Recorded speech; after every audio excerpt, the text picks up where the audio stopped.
Buenos días, queridos hermanos, agradecidos al Señor por comenzar un nuevo año, también con la certeza de que la gracia de Dios será la que nos sostendrá, nos dará fortaleza, nos animará en este nuevo año también, y por supuesto contando con la infalible, inerrante palabra del Señor, que es la guía que necesitamos cada día, y por supuesto de la enseñanza que el Espíritu Santo nos da, la iluminación, el entendimiento, la comprensión de esta preciosa palabra.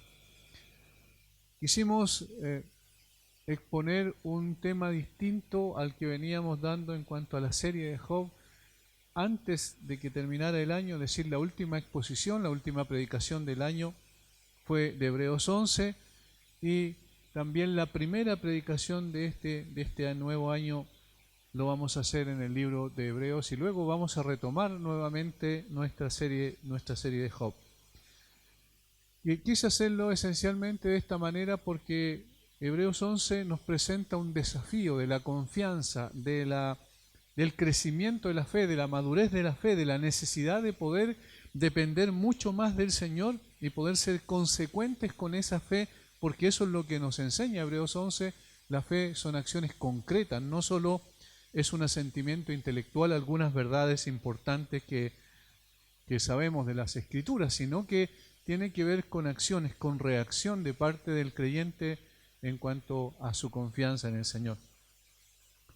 Y Hebreos 12 nos introduce también en un desafío, nos presenta un desafío muy importante y al mismo tiempo un desafío motivante que va a ser el impulso, y eso esperamos, y ese es el propósito en realidad de esta exposición, que el Señor nos ayude a poder estar más cerca de Él, pero sobre todas las cosas a seguir corriendo esta carrera de la fe a la cual Él nos ha llamado, esta nueva pista, podríamos decir, en la cual Él nos puso desde el momento en que su gracia descendió sobre nuestra vida. Para ello, el autor de Hebreo va a usar una metáfora, que la Biblia es prolífica en realidad en metáforas para describir la vida cristiana. De hecho, el apóstol Pablo es quizás el escritor del Nuevo Testamento que más utiliza estas herramientas, además también de utilizar los símiles, además de utilizar, en el caso del Señor Jesucristo, parábolas. Sin embargo, el apóstol Pablo utiliza mucho estas metáforas para poder enseñarnos de qué se trata la vida cristiana. Dice, por ejemplo, que la vida cristiana puede ser comparada con una guerra, con armas espirituales que son poderosas en Dios para la destrucción de fortalezas, que estamos constantemente en una refriega con huestes espirituales de maldad en las regiones celestes, y debemos para ello vestirnos con toda la armadura de Dios. En esta metáfora, el creyente es un soldado que está no en un jardín de infantes, sino en un campo de batalla continuamente. Y de esa forma entonces nos ayuda a entender en una forma gráfica, ilustrativa, lo que implica ser un seguidor del Señor Jesucristo. También utiliza la metáfora del atletismo en más de una ocasión, y apunta al hecho de la necesidad de disciplinarnos a nosotros mismos para no ser descalificados. Eso dice 1 Corintios capítulo 9. Y que también ese atleta prosigue a la meta, al premio del supremo llamamiento de Dios en Cristo Jesús, haciendo una descripción autobiográfica en Filipenses capítulo 3. Y al final de su vida dice que ha peleado la buena batalla, ha acabado la carrera y ha guardado la fe. Y ahí hay dos metáforas en la primera parte: ha peleado la buena batalla, y allí está la comparación con el soldado también, ha acabado la carrera, y está la comparación con el atleta. La metáfora de que la vida cristiana es una carrera ilustra adecuadamente lo que significa seguir a Cristo. Desde el mismo momento en que una persona nace de nuevo, es puesto en la pista de carrera para comenzar a correr, en una pista distinta, podríamos decir. Esta carrera no es de velocidad, sino de resistencia. No una de 100 metros planos, sino una especie de maratón. Esa es la descripción que hace el apóstol Pablo en sus diferentes partes donde habla sobre la metáfora del atleta. Pero el autor de Hebreos aquí va a mostrar precisamente lo último que acabamos de decir, es decir, que la carrera es una carrera de largo aliento, es una carrera que no importa tanto, o sí importa en realidad cómo comenzamos, pero importa mucho más cómo terminamos esa carrera. A eso es lo que apunta aquí en el capítulo 12, versículos 1 y 2, al usar esta metáfora. Sabemos que hoy el creyente y la iglesia en general enfrenta un escenario desfavorable que amenaza con desviar nuestra atención. Amenaza con desviarnos del camino en el cual el Señor nos ha puesto, de la pista de carrera en la cual el Señor nos ha puesto. Amenaza con sacarnos de foco y entretenernos con algunas distracciones a las cuales somos propensos. Y ahí es donde está quizás la importancia de poder conocer nuestro propio carácter espiritual, nuestras debilidades, nuestros puntos frágiles en nuestro carácter, para poder colocar una atención especial en aquello y para orar permanentemente al Señor que nos guarde y que nos ayude a mantener fija la mirada donde debe estar puesta, que es en la meta. Por esa razón, porque los tiempos no son buenos, como vimos la semana anterior, porque las situaciones que enfrentamos quizás nunca las habíamos enfrentado antes, en términos generales estamos hablando, y por eso necesitamos prepararnos adecuadamente para mantenernos corriendo conforme a la voluntad de Dios.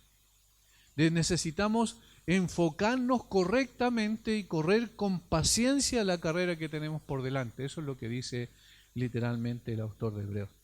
Por tanto, nosotros también, teniendo en derredor nuestro tan grande nube de testigos, despojémonos de todo peso y del pecado que nos asedia y corramos con paciencia la carrera que tenemos por delante.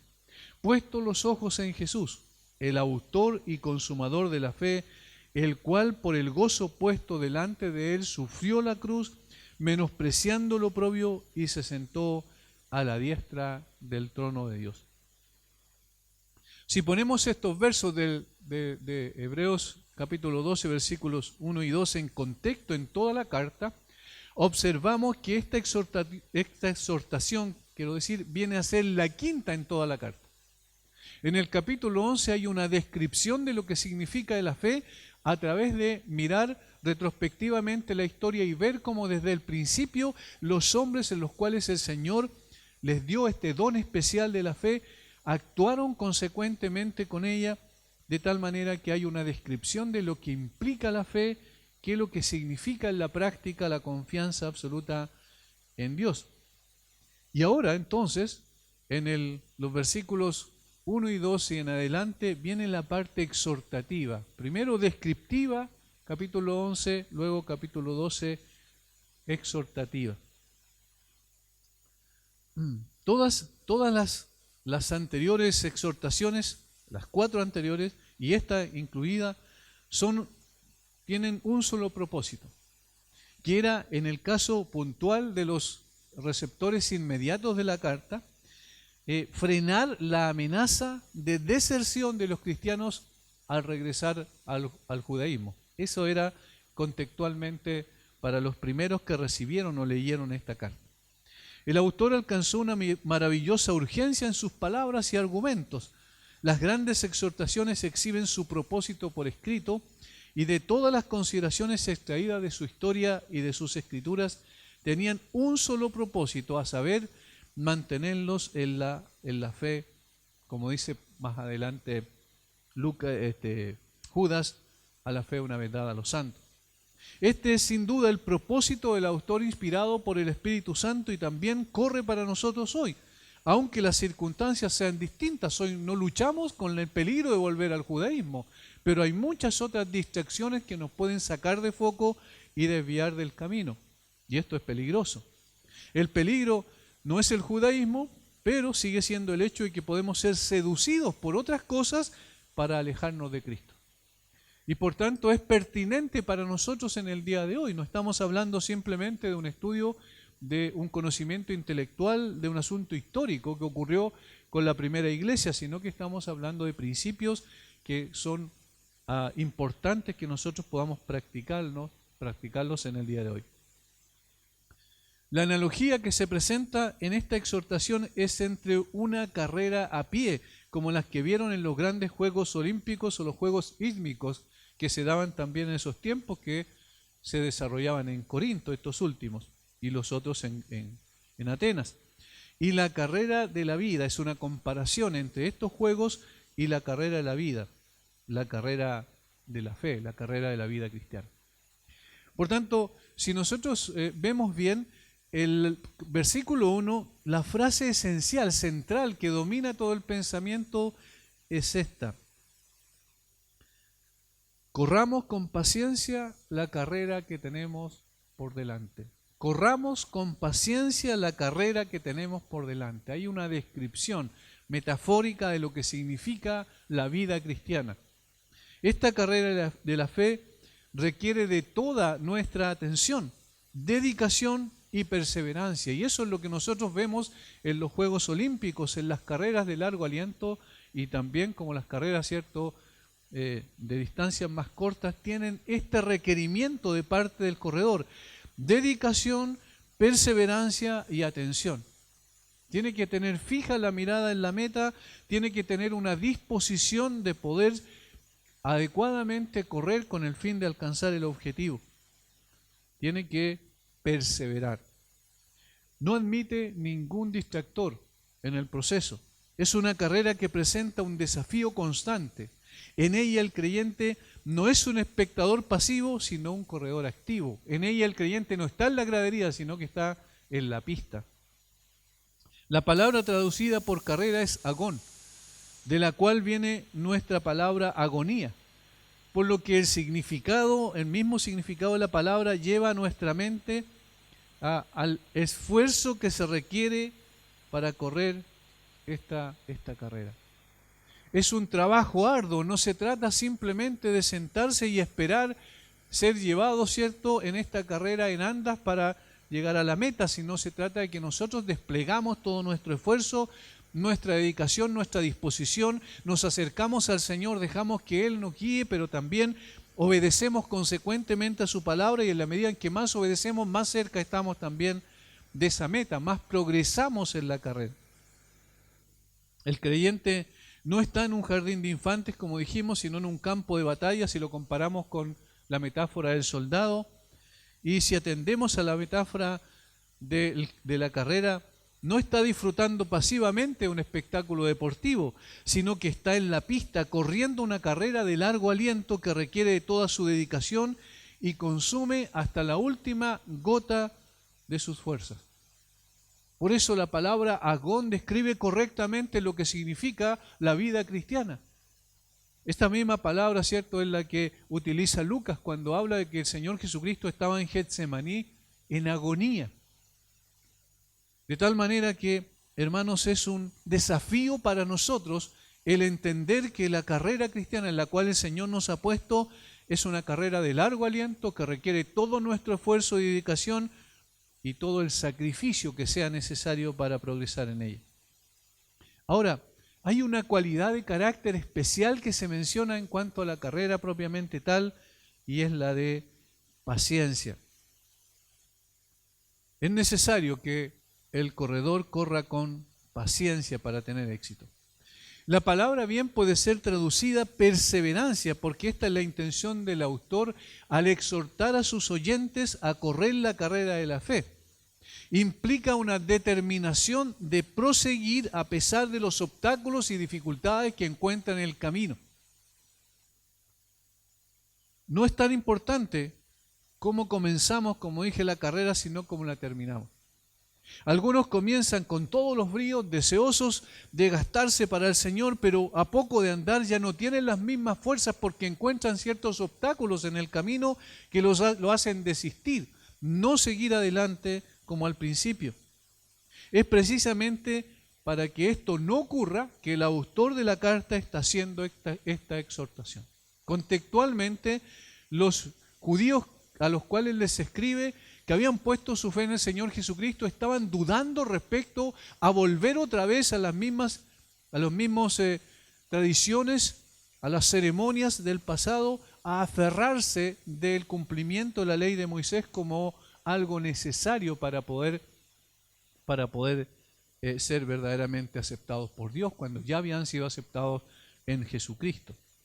De tal forma que nosotros hemos de entender, o en el día de hoy, si podemos colocarlo en nuestro contexto, de que todos los obstáculos que encontremos en el camino, en lugar de poder desviarnos, en lugar de poder quitar nuestras fuerzas o minar nuestro deseo de seguir adelante, deben ser un desafío más que nos ayude a poder seguir adelante con lo que estamos haciendo. Esta constancia y perseverancia es expresada también por el apóstol Pablo de una forma muy descriptiva, donde al escribir a los Corintios, en 1 Corintios 9, 26 y 27, Pablo dice: así que yo de esta manera corro, no como a la aventura, de esta manera peleo, no como quien golpea el aire, sino que golpeo mi cuerpo y lo pongo en servidumbre, no sea que habiendo sido heraldo para otros, yo mismo venga a ser eliminado. De esta manera lo hago, con determinación, con perseverancia, con constancia. Además, estoy más preocupado de los obstáculos que yo mismo puedo poner en el camino que lo que otros puedan hacer. Y su vida fue un reflejo de eso. Este pensamiento debe gobernar nuestras vidas cuando se trata de entender qué significa la vida cristiana. Significa correr, pero correr no a cualquier cosa, sino con una meta fija en la mente, no como a la aventura. De esta manera peleo no como quien golpea el aire, sino que golpeo mi cuerpo y lo pongo en servidumbre. Lo someto para que no me desvíe del camino, porque puedo ser heraldo para otros, puedo ser un proclamador de la verdad para otros y sin embargo yo mismo puedo ser eliminado en el proceso de esta carrera. Esto debe estar en nuestro corazón constantemente, un recordatorio permanente que el Espíritu nos haga en nuestra vida para que podamos entender que la carrera cristiana es una carrera que dura toda la vida y en consecuencia es una carrera que requiere también perseverancia, paciencia, constancia para terminar. Esta carrera tiene características que impulsan la carrera y que amenazan su desarrollo por un lado. Por un lado la motivan, por otro lado la obstaculizan. Pero aquí hay una frase esencial que se da en el versículo 2 que nos ayuda a poder terminar la carrera. Porque depende todo su éxito de no perder el enfoque correcto. Es decir, ¿dónde está puesta nuestra mirada cuando corremos? Y lo vamos a ver enseguida. Por tanto, estas tres cosas yo quiero hoy día compartir con ustedes. En primer lugar, la motivación para correr. Hay una motivación. En segundo lugar, los obstáculos en la carrera misma. Y en tercer lugar, el enfoque o el ejemplo sublime donde debe estar puesto nuestra mirada. Primero entonces, la motivación para correr. Dice el autor: por tanto, nosotros también teniendo en derredor nuestro tan grande nube de testigos. Noten que el texto empieza por tanto, es decir, como conclusión, en función de lo anterior. Entonces, la reacción que nosotros hemos de tener es esta. Lo anterior, lo inmediatamente anterior, es toda la descripción de todos estos personajes del Antiguo Testamento que mantuvieron su fe incólume puesta en el Señor, se sostuvieron como viendo al invisible. Y entonces, en función de eso, teniendo esta gran nube de testigos, y la referencia claramente es a los héroes de la fe, nosotros podemos ser motivados, impulsados a poder seguir corriendo la carrera. Teniendo en derredor nuestro tan grande nube de testigos. La exhortación principal es a correr la carrera con paciencia. La motivación es esa gran nube de testigos descrita en el capítulo 11. Ahí está la conexión entre los dos capítulos. Es decir, cada uno de aquellos que corrieron la carrera con la mirada puesta en el galardón, como dice que ocurrió con Moisés. Aquellos que confiaron en el Señor contra todo argumento y experiencia por las que pasaron. A pesar de que no entendieron muchas cosas, como en el mismo caso de Abel, que estaba recién comenzando, ¿cierto?, su vida, ofreció a Dios más excelente sacrificio, por lo cual alcanzó testimonio de que era justo, dando Dios testimonio de sus ofrendas, y muerto aún habla por ella. Enoc, que se mantuvo su comunión con el Señor, y podríamos decir que es el ejemplo máximo de lo que significa correr con Dios, porque anduvo con Dios y finalmente dice la Biblia que lo llevó Dios. Estas personas deben ser nuestra motivación. Debemos mirar atrás a ellos y decir, ellos tuvieron el Dios que yo tengo. En consecuencia, ellos vencieron en su carrera a pesar de todas las dificultades que se encontraron en el camino, y yo también lo puedo hacer porque el Dios de ellos es también mi Dios. Aquellos que perseveraron en la fe contra toda amenaza y riesgo, a muchas veces de su propia vida. Aquellos que subordinaron sus más caros sentimientos a la obediencia. El caso de Abraham, por ejemplo, donde no rehusó entregar a su hijo, creyendo que Dios le podía aún levantar de entre los muertos. Eso dice el capítulo 11. De tal manera que ellos subordinaron sus sentimientos más cercanos, más íntimos, en este caso de sus propios hijos, por obedecer a Dios. Siguieron adelante. Los sentimientos de Abraham no fueron un obstáculo, y entonces nos motivan a nosotros también. Aquellos que renunciaron a los deleites temporales del pecado por participar de las aflicciones de Cristo, como fue el caso de Moisés, donde dice claramente, como vimos la semana anterior, que él estuvo dispuesto a dejar todas las glorias que tenía en Egipto, todas las riquezas que tenía en Egipto, todo el futuro extraordinario que se abría delante de él por ser hijo de la hija de Faraón, con el propósito de seguir al Señor Jesucristo. Y entonces, al mirarlo a él, nosotros, y ese es el sentido de la frase motivadora del principio, nosotros podemos verlos a ellos y decir, efectivamente, nosotros podemos correr esta carrera, y esta carrera implica que debemos dejar todas aquellas distracciones, como en el caso de Moisés, para sostenernos como viendo al invisible. Esa es nuestra motivación. Aquellos, en la descripción de aquellos que buscan una ciudad cuyo fundamento son eternos y cuyo constructor es Dios. Eso es lo que dice también la Escritura en el capítulo 11 respecto a que salieron, en el caso de Abraham, dejando su patria, dejando su lugar de origen para ir a una tierra que ni siquiera conocía, ni siquiera sabía de qué se trataba esa tierra, simplemente fue porque confiaba en Dios. Y no buscaba una ciudad terrenal, sino una ciudad celestial. Esto debe ser nuestra motivación. Aquellos que a pesar de toda su fidelidad a Dios, en algunos casos no recibieron en vida lo prometido, como dice el versículo 39 del capítulo 11, que es como la conclusión prácticamente a todo lo que se dijo anteriormente. Y todos estos, aunque alcanzaron buen testimonio mediante la fe, no recibieron lo prometido, proveyendo Dios alguna cosa mejor para nosotros. No recibieron lo prometido porque Dios había provisto algo mucho mejor. Entonces el punto aquí es, viendo a toda esta cantidad, esta gran nube de testigos, y esa es una forma expresiva de decir una gran cantidad que está sobre nosotros y que son los que nos precedieron, nosotros entonces estamos llamados a ser motivados, impulsados por esa fe, la misma fe que ellos tenían, porque el mismo Dios de ellos es el mismo Dios nuestro. La cualidad distintiva de todos estos hombres ilustres es su fe, su confianza absoluta en el Señor. Por esta fe fueron llevados a darlo todo y a ofrecer aún sus vidas para honrar al Señor en el que habían creído. Hermanos, cuando las cosas se ponen difíciles, cuando empiezan a cambiar las circunstancias sociales, políticas, inclusive de los países, cuando empieza y probablemente a arreciar, va a empezar, ¿cierto?, la persecución sobre los creyentes, ¿qué es lo que nos sostiene? ¿Qué es lo que nos mantiene firme? ¿Qué es lo que va a colocar nuestros pies sobre un fundamento sólido, inamovible? Por supuesto, es la obra de Cristo, es la persona de Cristo, es la obra del Espíritu Santo, pero humanamente hablando, horizontalmente, ¿qué es lo que nos motiva?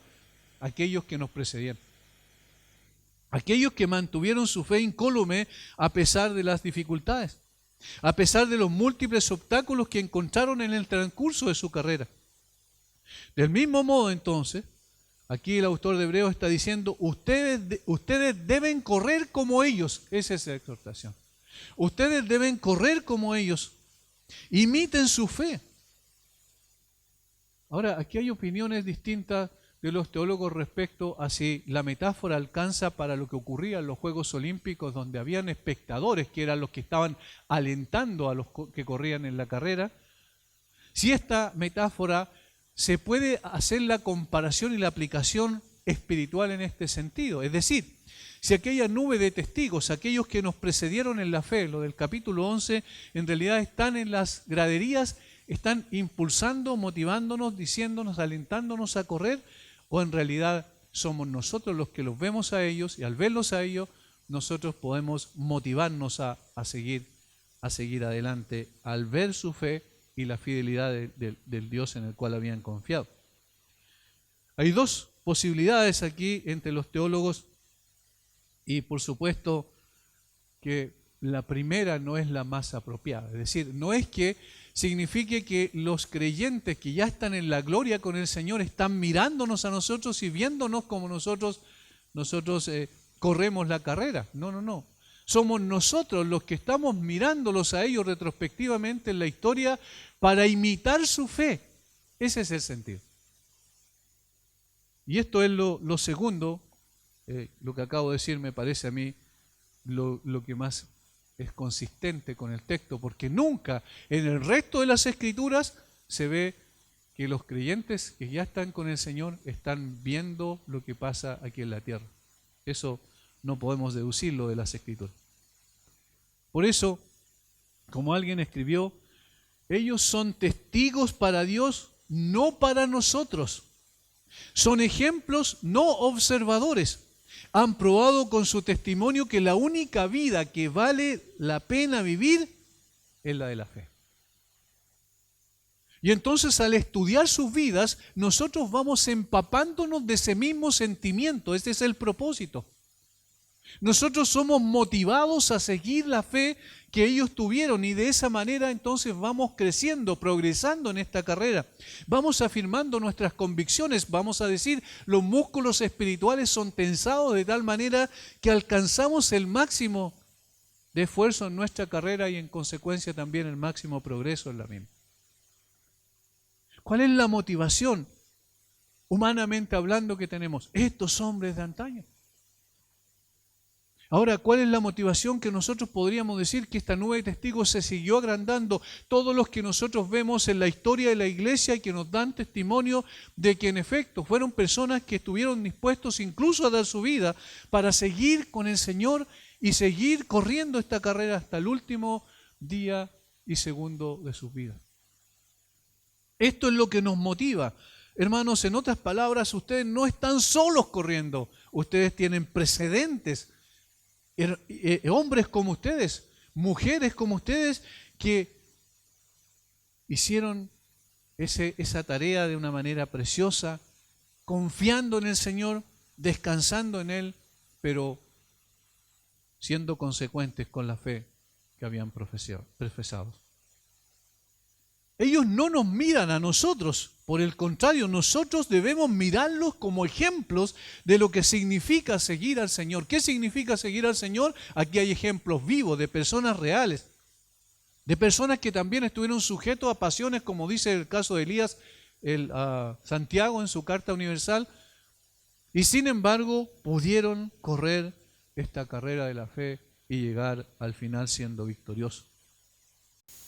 El Dios de ellos es también el Dios nuestro, el Dios fiel y compasivo que estuvo con ellos en las circunstancias más adversas que les tocó vivir, es el que está con nosotros hoy. Y en esta carrera que estamos corriendo, Él siempre está con nosotros, porque esa fue su promesa. Yo estoy con vosotros todos los días y hasta el fin del mundo. Esto nos debe motivar, debe impulsar nuestro corazón. Debemos anhelar correr como ellos. Cuando vemos a los creyentes, inclusive dentro de los 2000 años de cristianismo, ¿cierto? Mirando hacia atrás, nos damos cuenta que habían personas también que estuvieron dispuestos a dejarlo todo, estuvieron dispuestos a renunciar a todo y concentraron su mente solo en la meta, en honrar al Señor Jesucristo, y terminaron bien la carrera. Esto es lo primero, la motivación. ¿Qué nos motiva a correr? Lo segundo, no obstante, aún en esta motivación especial que nos da al conocer a los héroes de la fe, sus vidas, su sacrificio, su entrega, su disposición, su perseverancia. También, por supuesto, hay obstáculos en la carrera. Nadie dijo que esta carrera va a ser fácil, nadie dijo que esta carrera es simple. No, aquí el autor, siguiendo con la metáfora, dice que hay obstáculos. Y por eso la segunda frase del versículo 1. Despojémonos de todo peso y del pecado que nos asedia. Esos son los obstáculos que tenemos en esta carrera. El peso y el pecado son dos cosas. Ahora son dos cosas distintas, no es una reiteración, no es que está utilizando esta repetición, como lo hacían los hebreos, ¿cierto?, en cuanto a su poesía, porque esto no es poesía, es prosa de paralelismo sinónimo, sino que aquí está diciendo que son dos cosas distintas. Debemos despojarnos, una forma expresiva de decir que debemos sacarnos las ropas, o sea, quitarnos aquello que nos impide correr con liberalidad. Pero al mismo tiempo debemos despojarnos de algo más, del pecado que nos asedia. Dos clases de impedimentos que debe evitar el atleta exitoso en la carrera de la vida. El primero de ellos son los pesos, como se menciona aquí. Esta clase de obstáculo incluye casi todo lo que puede estorbar o impedir el progreso del contendiente cristiano o el corredor cristiano. Todo aquello que puede estorbar o impedir el progreso en la carrera. Y esto es fácil de entender. Nunca vemos, por ejemplo, a un atleta correr con algo pesado sobre su cuerpo. De hecho, cada vez se crean más dispositivos o ropa de vestir para los atletas que puedan incluso tener la capacidad de cortar el viento con el propósito de desarrollar mayor velocidad. Es decir, entre menos obstáculos tenga, mejor todavía. Ahora, ¿a qué apunta en esto en términos espirituales? Describe las cosas que no son malas en sí mismas, es decir, no son pecaminosas per se, pero que en última instancia obstaculizan la obra del Hijo de Dios. Estas cosas deben dejarse de lado, despojarse de aquello. Así como el corredor de una carrera viaja lo más ligero posible, los cristianos deben evitar ser abrumados con todo tipo de deberes y compromisos del mundo. Y hermanos, esto es muy importante que lo entendamos. No necesariamente un creyente tiene que caer en una inmoralidad flagrante para decir que está desviándose del camino. Hay cosas que son moralmente neutras. Pero cuando esas cosas son una carga que nos impiden correr la carrera, entonces estamos equivocando el camino. Se transforman en obstáculos para nosotros. Este obstáculo no necesariamente apunta a las distracciones pecaminosas, sino a aquellas distracciones que suelen atraer nuestra atención y por consiguiente llevarnos a desconcentrarnos de la carrera que estamos corriendo. Podemos pensar en muchas cosas al respecto, pero obviamente podemos hacer una comparación con lo que el apóstol Pablo hizo en segunda de Timoteo, capítulo 2, cuando comparó al creyente con un soldado.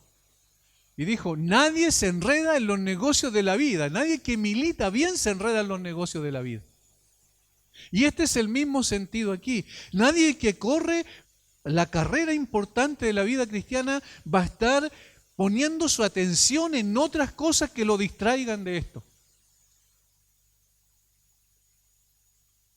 Demasiados hijos del rey permiten que su tiempo, talento y dinero sean reemplazados por cosas secundarias o sean usados en cosas secundarias. Su tiempo, talento y dinero sean usados para otras cosas que no sean necesariamente la gloria del Dios vivo y verdadero.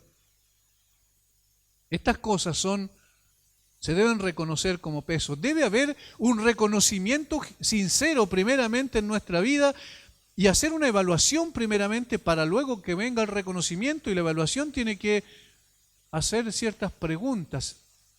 Por ejemplo, ¿en qué estoy usando mi tiempo?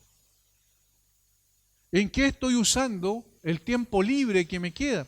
¿Hacia dónde está apuntando mi vida en estas cosas simples, comunes, sencillas? ¿Qué es lo que me está distrayendo de poder correr la carrera de la fe como debo? Cuando estas cosas secundarias las descubrimos y reconocemos que son pesos, cuando se entiende a la luz del efecto sobre la dedicación a Cristo y su causa en la tierra. Es decir, cuando colocamos, sopesamos las cosas y decimos, la preocupación por estas cosas es más importante, esta cosa secundaria, que la preocupación que tengo por honrar a Cristo y por glorificar su nombre, entonces estoy equivocando el camino. Ya estas cosas que eran neutralmente o moralmente neutras, quiero decir, se transforman en obstáculos en el camino. Cuando las cosas secundarias han ganado nuestra atención, estamos bajo un peso del cual debemos despojarnos. Cuando Cristo ha dejado ser el centro de nuestra vida. Estas cosas pueden ser atractivas porque reciben la aprobación de los hombres, nos llevan a ganar reconocimiento en el mundo, pero nos desenfocan de nuestra prioridad, que llevar honra al nombre de Cristo, y se transforma por consiguiente este tipo de cosas en pesos de los cuales debemos despojarnos. ¿Cuántas veces los creyentes, hermanos, están dispuestos a involucrarse en una serie de actividades que no son moralmente reprochables, pero que sin embargo le quitan la energía, el tiempo y la dedicación a servir al Señor? ¿Cuántas veces uno escucha decir, no puedo participar de tal o cual actividad espiritual porque tengo un compromiso en una actividad social? ¿Cuántas veces el creyente se involucra en una tarea y en otra tarea y en otra tarea en términos sociales y descuida lo más esencial, que debe ser correr la carrera como corresponde? No estamos hablando de aislamiento, de que el creyente debe aislarse, estamos hablando de prioridad. ¿Dónde está puesta nuestra atención? La palabra de Dios nos está diciendo que nos despojemos de este peso o corramos con paciencia la carrera que vale la pena correr. Quítate ese peso de encima, porque de lo contrario no vas a correr con liberalidad la carrera que sí vale la pena correr. El segundo obstáculo que se menciona aquí es el pecado que nos asedia. Y aquí estamos hablando, por supuesto, la misma descripción es evidente de pecado. El sentido de la frase es interesante cuando dice el pecado que nos asedia. Parece ser del pecado que siempre se aferra a nosotros, así podría ser traducida. Del pecado que siempre se aferra a nosotros, que está como en un círculo rodeándonos y a punto o todo el tiempo tratando de lanzarse sobre nosotros como la fiera se lanza sobre su presa. Lutero lo decía de esta manera, del pecado que siempre se aferra a nosotros. El sentido es que tenemos una propensión pecaminosa que siempre nos rodea, que siempre está alrededor nuestro. El pecado remanente está presto siempre para saltar sobre nosotros e impedir que corramos con paciencia la carrera. Ese pecado tan incómodo que el apóstol Pablo lo llegó a exclamar, miserable de mí, ¿quién me librará de este cuerpo de muerte? Particularmente, no solo el pecado que me seduce respecto del mundo, sino el pecado que distorsiona mis sentidos, que no me deja concentrarme adecuadamente en la carrera porque está dentro de mí mismo, de mi propio corazón. Esto está hablando de un pecado que fácilmente envuelve y enreda al corredor cristiano, como un manto largo, como los que se usaban en ese tiempo, y suelto que se adhiere a sus miembros. Y por eso es que el apóstol Pedro, cuando habla respecto de eso, dice que debemos ceñirnos. Y cuando habla de ceñirnos se refiere metafóricamente también a lo que ocurría cuando se levantaban esos vestidos largos y se los ceñían, se lo amarraban mucho más arriba en la cintura con el propósito de dejar las piernas libres, literalmente, para correr, para moverse con liberalidad. Bueno, ese pecado es comparado aquí metafóricamente también como un manto largo y suelto que se adhiere a los miembros y no deja que pueda el corredor funcionar como corresponde. En el caso de los receptores de la carta, la referencia parece ser el peligro de apostasía en que podían gradualmente caer. En el caso nuestro puede tener diferentes acepciones en la práctica, sin embargo, sigue siendo un obstáculo complejo del cual debemos despojarnos. Esta lucha sigue, hermanos, hasta el momento en que nosotros demos en nuestro último suspiro en esta tierra. El pecado nos va a asediar todo el tiempo, va a tratar de apresarnos para que no sigamos corriendo, va a tratar de ser un obstáculo en nuestro camino que nos haga tropezar y desviarnos de la senda. Y por eso necesitamos luchar constantemente con ello. Despojarnos de este pecado. Lo hacemos cuando reconocemos primeramente la realidad de ese pecado. Lo hacemos también cuando nosotros vamos a las Escrituras y vemos la evaluación que Dios mismo hace de nuestro carácter espiritual y sabemos que hay puntos débiles, frágiles, de los cuales debemos tener mucho más cuidado todavía. Sin duda hay pecados específicos a los que estamos más expuestos o a los que somos más vulnerables. Ejemplo de ellos son algunos pecados a los que estamos especialmente expuestos por disposición natural, como la depresión, por ejemplo, como el orgullo, como la vanidad, entre otros, que forman parte de nuestro carácter. Hay personas más orgullosas y más vanidosas que otros, y a veces somos propensos a eso por disposición natural. Antes que conociéramos al Señor traíamos eso y nos cuesta quitarnos aquellas cosas y vencer. O pueden ser aquellos que eran más frecuentes antes de llegar a Cristo. Como una persona que viene de una situación compleja, por ejemplo, de algún tipo de vicio, antes de llegar a Cristo, cuando llega a Cristo, esto no necesariamente desaparece así en forma mágica, sino que es un proceso que tiene que ir enfrentando, y es un proceso de transformación y cambio que se requiere al ir dejando todos estos pecados a un lado. Sin embargo, son como una especie de espina que están constantemente pinchándonos y diciéndonos que tenemos esa propensión a volver a aquello. Hay otros que pueden ser pecados a los que estamos más expuestos por nuestras relaciones sociales o laborales. Depende de dónde desempeñemos nuestra tarea, nuestro trabajo, nuestras condiciones laborales o sociales, las relaciones que tenemos allí pueden llevarnos también a desviarnos del camino, porque podemos caer en el gran, y quizás esta es una de las cosas que más amarra, en el gran problema de querer agradar a los hombres antes que a Dios. O simplemente, en cuarto lugar, aquellos pecados a los que estamos más expuestos por alguna debilidad particular en nuestro carácter. Cada uno de nosotros conocemos nuestro propio corazón y sabemos a qué somos más propensos. Hay personas que son más propensos al pecado sexual y entonces tienen que tener mucho cuidado con esa debilidad en particular. Hay personas que son más propensos al amor por el dinero y tienen que tener mucho cuidado en ese pecado particular. Hay personas que son propensas a la mentira y tienen que tener mucho cuidado en ese pecado particular. Tienen que progresar en cuanto a su concepción de Dios como un Dios veraz y en consecuencia puedan también progresar en esa parte. Tener cuidado con esas debilidades particulares de carácter. Todos y cada uno de estos pecados deben ser echados de nosotros para que podamos correr la carrera con paciencia. Eso es lo que nos está diciendo el autor de Hebreos. ¿Hay obstáculos en el camino? Sí. ¿Hay una motivación que tenemos humanamente hablando de los que nos precedieron? Sí, tenemos una motivación. Y ellos vencieron en la fe, llegaron al final de su carrera victoriosos, porque el Dios fiel también los mantuvo firmes hasta el final. Esa es nuestra motivación.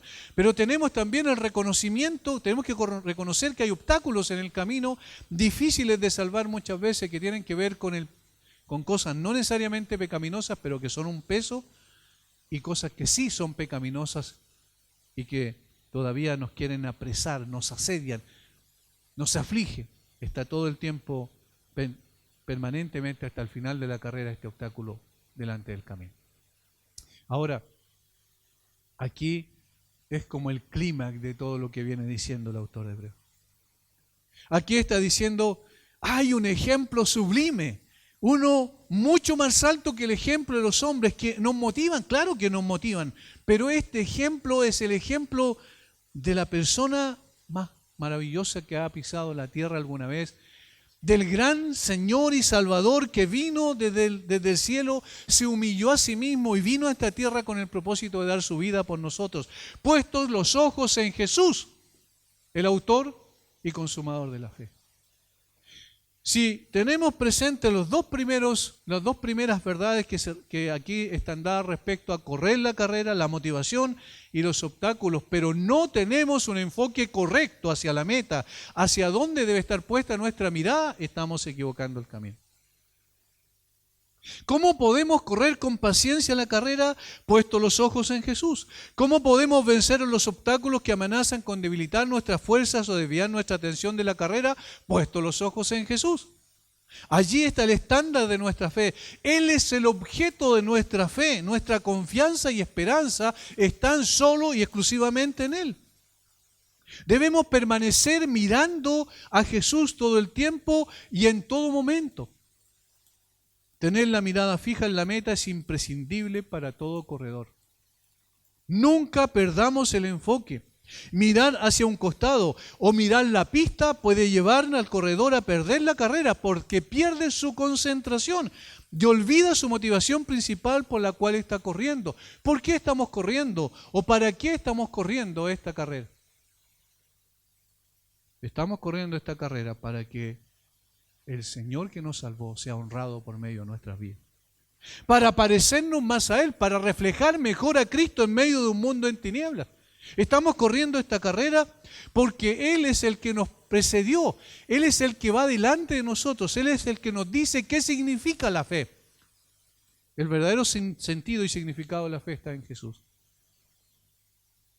Hermanos, si nuestro enfoque es Jesús, todo lo demás lo interpretamos en función de Él. Todo lo demás va a calzar en su lugar. Esta exhortación implica dos cosas esencialmente. Primero, que pongamos toda nuestra esperanza y confianza en Cristo como nuestro único ayudante en esta carrera de la fe. Es decir, el único que tomado de su mano sabemos que podemos llegar al final. Necesitamos a Jesús como aquel que nos conduzca, como aquel que nos lleve hacia adelante, y lo hace cuando miramos su carácter, cuando vemos su obra perfecta en medio nuestro. Es decir, la idea es que dependamos total y completamente del Señor y su obra para correr la carrera. Y segundo, que lo consideremos nuestro único líder en este concurso e imitemos su ejemplo.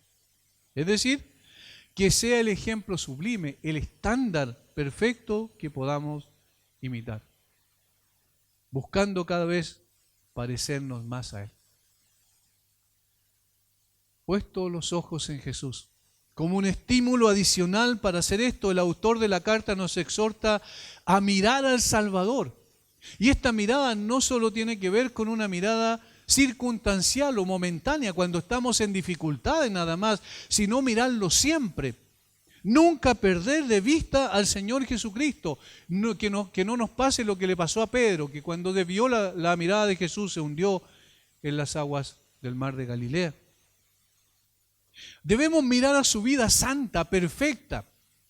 Debemos mirar a su paciencia y perseverancia en las pruebas y en las dificultades. Debemos mirar a lo que soportó para obtener la corona y a su éxito y triunfo final. Debemos siempre estar mirando al Señor Jesucristo, admirar su grandeza, su gloria, su majestad, su condescendencia, su humildad, admirarlo en cuanto a su obra perfecta en la cruz, cómo no dio pie atrás, aún en los momentos más difíciles, cuando estuvo en Getsemaní, cuando luchó terriblemente por ver con anticipación lo que significaba el que la ira de Dios iba a venir sobre él en la cruz, cuando sudó gotas de sangre, cuando lo vemos decir, pero no se haga mi voluntad sino la tuya. Allí estamos imitando la fe del Señor Jesucristo cuando nosotros también estamos dispuestos a perseverar. Pero sobre todo, imitar su fe. ¿Se han dado cuenta que el Señor Jesucristo tuvo una fe extraordinaria? Desde el momento en que Él determinó someterse a la autoridad del Padre y a la voluntad del Padre, y que vino a esta tierra y que se despojó a sí mismo, no estimando ser igual a Dios como cosas que aferrarse, desde el mismo momento en que llegó a ser un siervo, el siervo de los siervos, desde el mismo momento en que llegó a humillarse hasta la muerte y muerte de cruz, el Señor Jesucristo estaba haciendo esto todo, ¿para qué? Para la gloria de su Padre. Él lo único que quería, que su Padre fuera admirado, su Padre fuera honrado a través de lo que Él hizo. Él descendió del cielo para hacer la voluntad de su Padre, eso dice la Biblia. Nunca hizo o dijo algo que no fuera lo que su Padre le dio que hiciese o dijese. En más de una ocasión dijo, mi comida es que haga la voluntad del Padre que me envió, y lo expresó diciendo que sus palabras no eran sus palabras, sino la que el Padre le había dado que dijera. Que sus obras no eran sus obras, sino la obra que el Padre le dio que hiciese. Su humildad al desprenderse de su gloria para venir a ser un hombre, el último de los hombres. Su perseverancia en las aflicciones más difíciles que sufrió. La burla, el desprecio de los hombres que él había creado para su propia gloria. Todo esto lo soportó por amor del Padre. Y confió hasta el último momento en su Padre. Aun cuando dijo, Dios mío, ¿por qué me has desamparado? En ese momento cúlmine de la cruz, no obstante, al final de su tiempo en la cruz dijo, Padre, en ti encomiendo mi espíritu. Y en más dijo, consumado es. Está hecha la obra perfecta, ya no hay nada más que añadir. Hice lo que tú me dijiste que hiciese. Por eso es el autor de la fe y es el consumador de la fe, como lo describe aquí el autor de Hebreos. Es la fuente, el origen de la fe y la consumación de la misma. Quien por el gozo que se le puso delante de él, es decir, quien en vista de todo el honor que tendría a la diestra de Dios y la felicidad que experimentaría por la conciencia de que había redimido un mundo, estaba dispuesto para soportar los dolores relacionados con la expiación. El gozo puesto delante de él. El Señor Jesucristo no estaba pensando en sí mismo, estaba pensando en el propósito que él había venido a realizar, a consumar en esta tierra, que era la salvación de los hombres para la gloria de su Padre. Aquí hay cero egoísmo. Y entonces, ¿cómo podemos correr la carrera? De esa manera. Despojándonos de nuestros propios planes y proyectos y deseos, dejando atrás todo aquello que tenga que ver con lo terrenal, con lo circunstancial, con lo inmanente, y elevando nuestra mirada para hacer todo aquello que glorifica al Dios de los cielos, porque pertenecemos a un reino distinto, con propósitos distintos.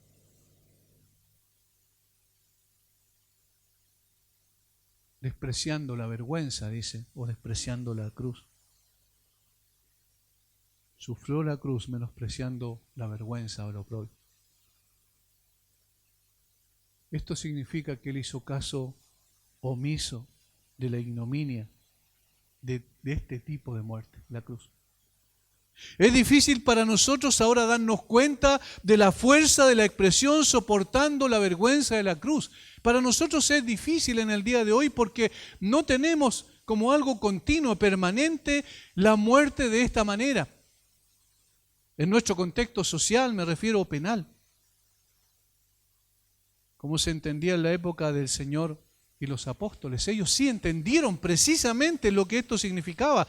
De hecho, los receptores de la carta a los hebreos tienen que haberse estremecido al pensar en esta verdad que el autor, inspirado por el Espíritu Santo, le está transmitiendo.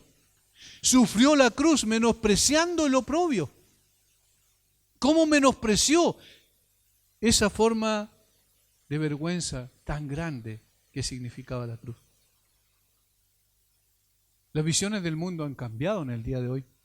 Y ahora es difícil despojar a la cruz de las asociaciones de honor y gloria que sugiere la palabra. ¿Por qué? Porque para nosotros hoy día la cruz es un símbolo de victoria. Para nosotros hoy día la cruz es un símbolo de esperanza. Para nosotros hoy día la cruz es honorable, pero en esos tiempos no tenía nada de eso. No era honorable, era vergüenza.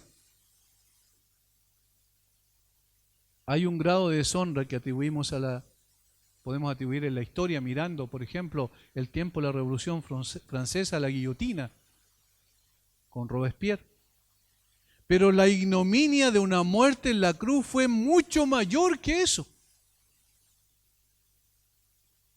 Hay una infamia cuando nosotros pensamos en otro tipo de muerte que le daban a los delincuentes o a los que habían transgredido la ley, como era la horca. Pero la ignominia de la cruz fue mayor que eso. Y esa palabra, la cruz, que cuando ahora se proclama en los oídos de los refinados, los inteligentes o incluso las personas inclusive que no creen en Dios, despierta una idea de honor, un cierto respeto. Pero en los oídos de la gente de Atenas, de Corinto y de Roma, era lo más vergonzoso y detestable que podía haber. Provocó en sus oídos un disgusto más profundo que la palabra, que todas las cosas que asociamos con muerte vergonzosa, porque se consideró en ese tiempo como el castigo apropiado de lo más infame de la humanidad. Pero el Señor Jesucristo menospreció eso, menospreció la vergüenza que significaba. Y hermanos, y aquí está lo esencial, por amor a nosotros, y entonces Él siguió corriendo la carrera de la fe hasta el final, confiando en su Padre, a pesar de las circunstancias, a pesar de la vergüenza que eso implicaba. Para ver la verdadera fuerza de la expresión aquí, es necesario despojarnos de esta idea de gloria que rodea la cruz y situarnos en los tiempos y tierras en que, cuando los más infames de entre los humanos se ponían en ese lugar de castigo y tormento. Esa infamia que Jesús estuvo dispuesto a soportar y la fuerza de su confianza en Dios, su amor por el hombre y la profundidad de su humillación se demostró en la disposición y firmeza con que avanzó a tal muerte. Y esto está asociado con todo lo que es puro en el amor grande, en el autosacrificio y en lo que significa realmente el cristianismo. La descripción más notoria de eso es esta expresión: Jesús menospreció la cruz. ¿Dónde tienen que tener puestos tus ojos entonces? No en el pastor de turno, en una iglesia en particular, no en las reglas y los reglamentos internos de una denominación en especial, sino en aquel que descendió del cielo para morir en tu lugar y derramar su sangre para que tú tengas el perdón de tus pecados. El que soportó todo tipo de humillación sobre él, de las criaturas que él creó para su gloria, sin embargo vinieron y lo humillaron. Ese Señor, allí debe estar puesta tu mirada.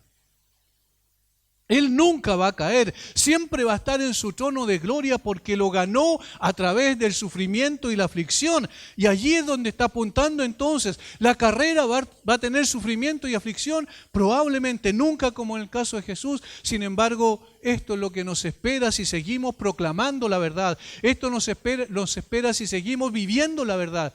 Esto nos espera si somos consecuentes con nuestra fe. Pero no desmayemos en el Proceso, porque Cristo es el ejemplo máximo, el ejemplo sublime para cada uno de nosotros de cómo se corre la carrera. La última frase es maravillosa porque es la conclusión y viene a ser la meta final que tenía el Señor Jesucristo. Y se sentó a la diestra del trono de Dios. Se sentó a la diestra del trono de Dios, exaltado al lugar más alto de dignidad y honor en el universo. Pasó por la vergüenza para recibir después honor y gloria. En el lugar más elevado que alguien puede pensar alguna vez, está en el trono de Dios, a la diestra del trono de Dios. El sentimiento aquí es: imita el ejemplo del gran autor de nuestra religión. Él, en vista del honor y la alegría que tenía ante sí, soportó los sufrimientos más severos al que puede ser sometido un ser humano y la forma de muerte que se considera la más vergonzosa. Así que en medio de todas las pruebas severas a las que estás expuesto cuando sigues al Señor de cerca, soporta todo pacientemente, porque las gloriosas recompensas, la felicidad y el triunfo del cielo están ante ti. Y nadie te las podrá arrebatar. Aquí donde debe estar puesta nuestra mirada, hermano, no nos desenfoquemos mirando cosas atractivas del mundo que nos atraigan, valga la redundancia, y que nos desvíen del camino. No nos entretengamos con pecados particulares que nosotros sabemos que están en nuestra vida y que debemos despojarnos de ellos, que son obstáculos, porque Cristo venció por nosotros y en Él nosotros también tenemos victoria. Porque aunque pasemos por la humillación más terrible en esta tierra, vamos a disfrutar de las glorias venideras porque Cristo nos precedió. Nuestra mirada tiene que estar en el Señor, nuestro enfoque tiene que estar siempre en Él, puestos los ojos en Jesús. Es la manifestación más gloriosa de lo que nosotros vivimos en esta tierra. Si miramos a Jesús, todas las cosas se aclaran. Si miramos a Jesús, las fuerzas son renovadas. Si miramos a Jesús, entonces nos levantamos aunque hayamos caído. Si miramos a Jesús, entonces somos consolados y fortalecidos para seguir en esta carrera que todavía estamos corriendo, que no se ha terminado y no se terminará hasta el día en que partamos a su presencia. Esta es la meta final. Padre, yo quiero que donde yo estoy, ellos también estén conmigo, para que vean mi gloria. Esa fue la oración sumo sacerdotal. Para que vean mi gloria. Y para que vean que me has amado como yo los he amado a ellos. Puestos los ojos en Jesús. Señor, muchas gracias. Muchas gracias por tu palabra. Señor, reconocemos que somos muchas veces torpes para entender y también lentos para practicar lo que tú nos enseñas. Señor, muchas veces decaen nuestras fuerzas, nos debilitamos, somos frágiles. Tantas cosas que nosotros experimentamos y a veces las colocamos como excusa, pero no tenemos ninguna excusa. Porque el autor de nuestra salvación, el mismo que nos concedió la fe, por la cual tenemos el perdón de nuestros pecados, es el mismo que venció, es el mismo que menospreció la vergüenza ignominiosa de la cruz, es el mismo que está sentado a tu diestra. Señor, por favor, ayúdanos a no desviar nuestra mirada, a no desenfocarnos y a no ceder ante los obstáculos que encontremos en esta carrera. Danos fuerza y guíanos, Señor, para que también seamos victoriosos. Y sabemos que en Cristo somos más que vencedores.